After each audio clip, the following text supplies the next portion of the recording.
Après 50 ans de bons et loyaux services, la cité Herbet, située dans le quartier Saint-Jean, est en cours de déconstruction. Une opération menée par Logidom et qui laisse donc la place aux pelleteuses et autres engins de chantier. Aujourd'hui, nous sommes en phase de démolition et fin de désamiantage, c'est-à-dire qu'une partie des logements se termine en désamiantage et la déconstruction, parce qu'on peut parler de déconstruction plus que de démolition, est environ à 40-50% d'avancement. Une opération longue car tous les appartements doivent être nettoyés avant démolition.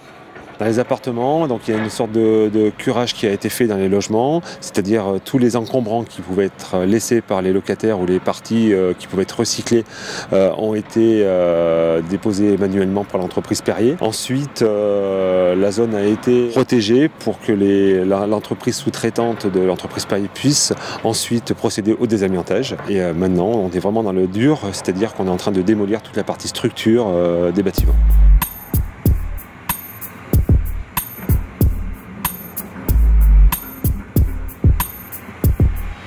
Le relogement des habitants a débuté en juin 2012 et s'est achevé au début de l'année 2015, soit dans des logements collectifs, soit en logement individuel, soit en résidence neuve, et dans tous les cas sans augmentation de loyer garantie pendant 5 ans. Sur cette parcelle, 97 familles occupaient la totalité des logements et il a fallu 2 ans et demi de délai pour reloger l'intégralité de ces familles, donc principalement dans le quartier, sur des bâtiments neufs ou récents. Il reste donc encore à tout déblayer pour préparer l'avenir. C'est un chantier qui a débuté début janvier 2015 et qui va se terminer fin juin 2015, donc un peu plus de 6 mois de travaux. Ensuite, le terrain va être décapé sur toute la surface, clôturé, pour que ensuite des projets futurs puissent se faire.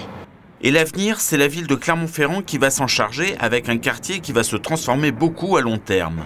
C'est un véritable écoquartier qui verra le jour avec des logements, des bureaux, des commerces, un parc et un lycée professionnel de la région qui accueillera quelques 1100 élèves pour une ouverture prévue en 2019-2020.